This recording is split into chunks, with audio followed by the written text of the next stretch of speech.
Hello, welcome back. Sean here, Mountains Garage, on July 5th, 2023. It's a sunny day, somewhat humid because of all the moisture we've had off and on all weekend. Again, it's rained a lot in the last month.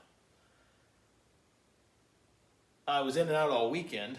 I never did shoot a video for two reasons. One, I was busy hopefully fixing this transmission for a friend of mine.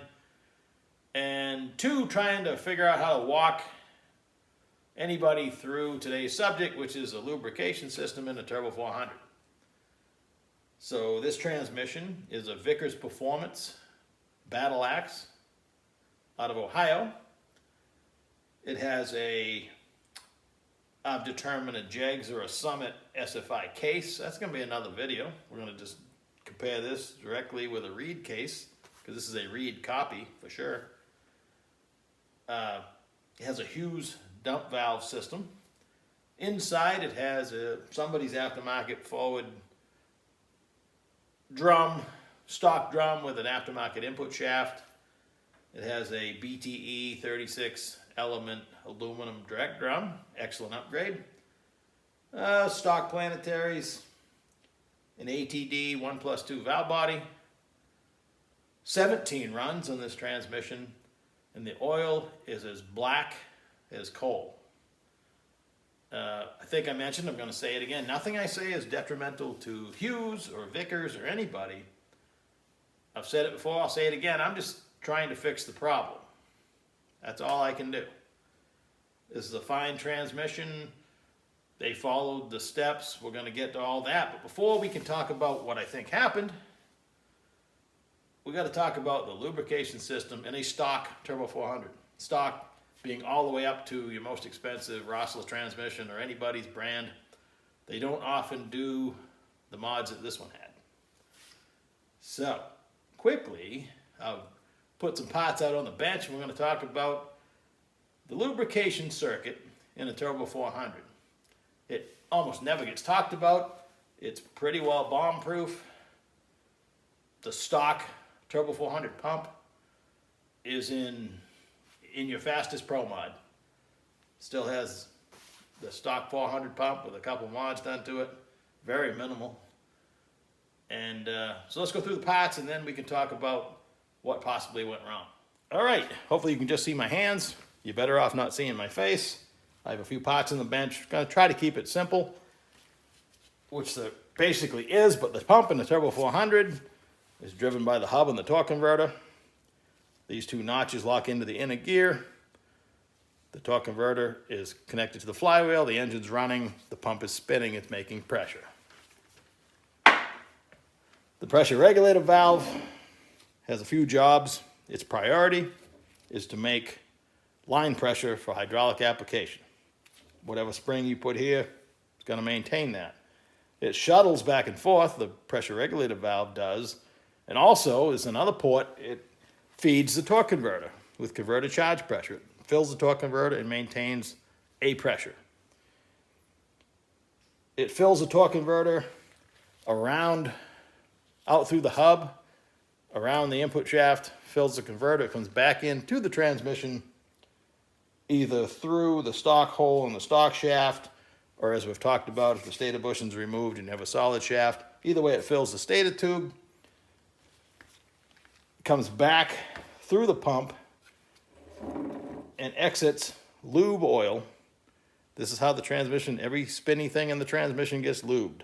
This is important. So the oil returning from the cooler has one job to do before it goes back to the pan, and that's lubricate everything that spins inside the transmission through this ugly little hole right here. The two rings on the pump seal the forward drum apply oil, but as a bonus, the sealing ring between here and the end of the forward drum, there's a hole sending the lube oil out through the back of the shaft. Hope you can still see this. Believe it or not, your forward hub forms a liaison between that hole and the hole in the main shaft. in the rings on the center support, the groove all the way back is lube oil. It comes out and lubes the sprag on the direct drum, and the rest goes through the lower unit to lube the planetaries, the thrust washers, all the way to the bushing in the back of the case. And, as we're going to talk about with this transmission, oil that's done its job lubricating is going to fall off this unit and provide lubrication for the rear band. Like this burnt one right here. Because we had a transmission with lube problems, I'm getting ahead of myself. It was the rear band failure, lack of lube, because the lower unit in the transmission that we started this video with was dry and dusty. So while the band, doesn't require a lot of lube, it requires some. It's not made to run dry. These are some of the bushings and thrust washers and the rear band out of this transmission. They're all black, including a burnt spot on the dry shaft in the vehicle this transmission was in. Complete lack of lube.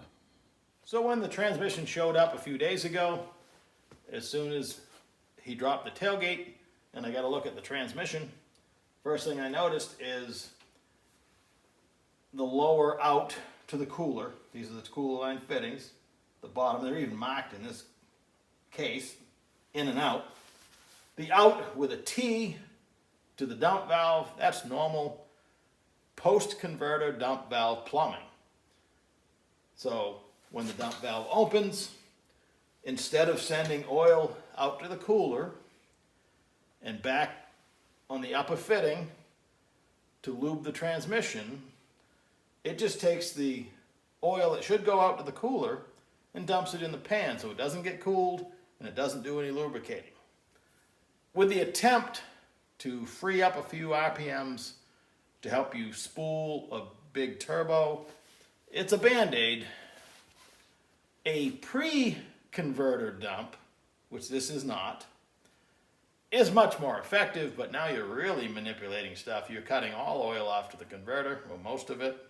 If you pulse width modulate the valve, I suppose you don't cut it all off, but that's a subject for a whole nother day. Dump valves and their use, from if you actually need them to, the professionals that use 2 and 3 stages of dumps, trying to pick up tiny little gains. So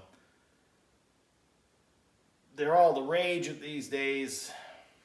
Probably with the proper converter and everything else, you don't even need it, but that isn't for me to decide. So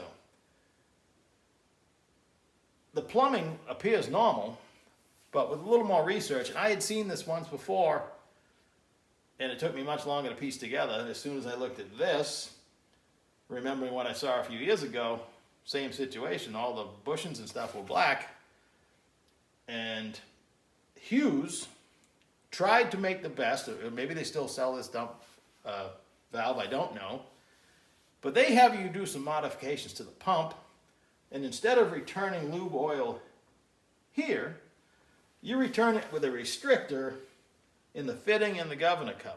So you're out to the cooler, and you're dumping it back in through a small restrictor, back into the pan. And with the hopes of the modifications to the valve body, you're still going to be lubing the transmission inside. Let's go take a look at that modification. So while most post-converter external dump valves just take the cooler out to the cooler oil and dump it back to the pan,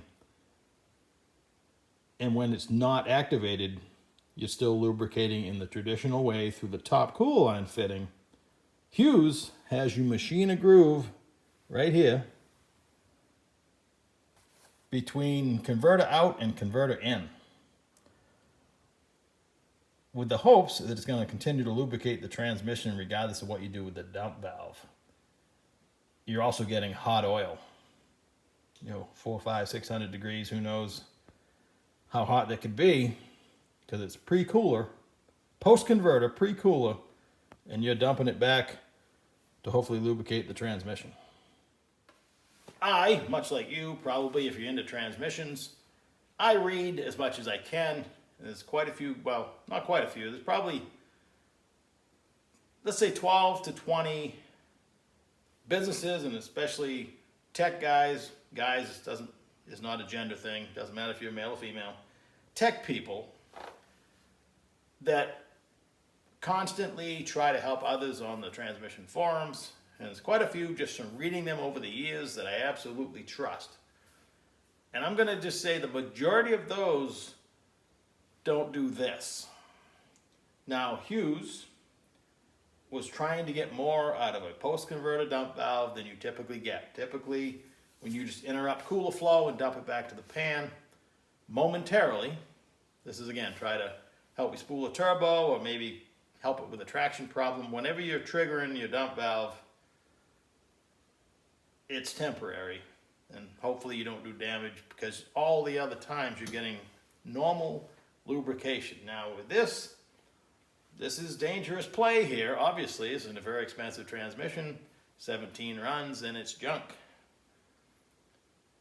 If I chose, I should probably tell you what I did to fix it. I went ahead and put a different pump in it that doesn't have the groove cut in it, and gonna have him plumb it back to traditional in and out on the cooler, so the transmission's gonna get lubed, his converter's gonna act normal, because right now it was acting like it had a wide open dump all the time. I don't know if the restrictor's too big in the case. I'm not familiar with this voodoo. I don't want to get involved in it, and I read the experts, because I don't have enough experience, but they do. And the majority of the people do not want to mess with it. Is this no gains that are worth it? That's the easiest way to put it. You're chasing returns you'll probably never see. Like in this case, you've added a restrictor on the return line.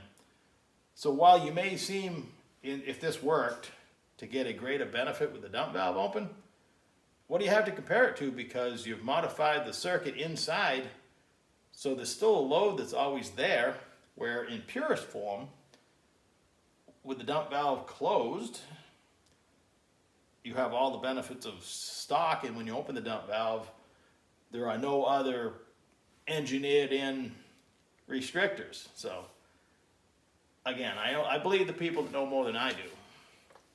All I have to do is fix it. So my fix was to go back to what I trust. I mean, I have a Rossler transmission over there, and they run traditional in and out on the cooler, and they, again, one of the top 2 transmission people in the country. So have they tried this? Do they have versions like this? I don't know. But in this application, he can always go back and try this with another transmission builder, unless he wants to have me fix it every other week. Every 17 runs, we can completely rebuild it until such time it welds itself solid and catapults on the track or something. So who knows what's going to happen. It's again, in this case, these mods did not work. I should mention the small fitting dash 3 was actually plumbed to a gauge on the dash.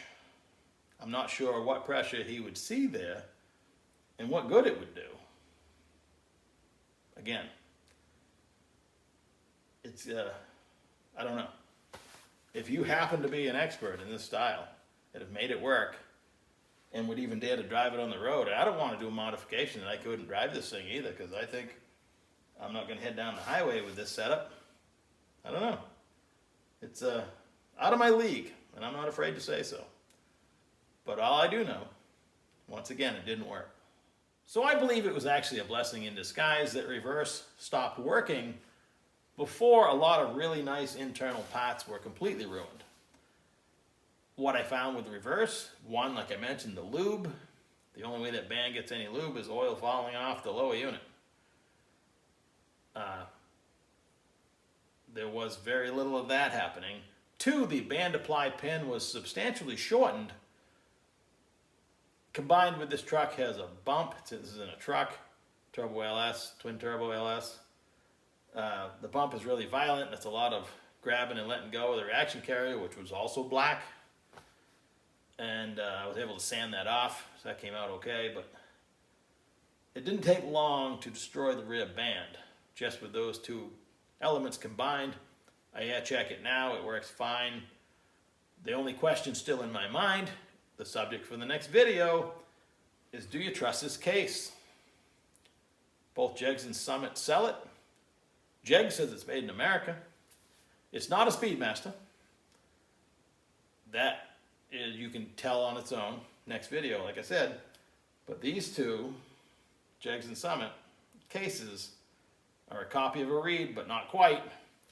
Cost nearly as much. It's all subject for the next video, but do I have another problem engineered in a poor casting? I don't think so, because I can air check it and it seems to work, but only the future will tell if there are more problems that came with the choice of parts, but I don't think so. You got to go with your gut and what you think you know. So that's today's video. This is headed back out the door once I bust the converter apart. I don't know if I'm just going to flush it whole or take it apart. He's supposed to be getting me an O-ring. It's a billet rear half with a stock looking front cover. So a nice unit by the looks of it, but not full billet like this one. This belongs to my buddy Charlie and Judy, my friend Judy. It's a Neil Chance, bolt together, state of the art, couple stators. It's for sale. Contact me if you're interested. It's not cheap.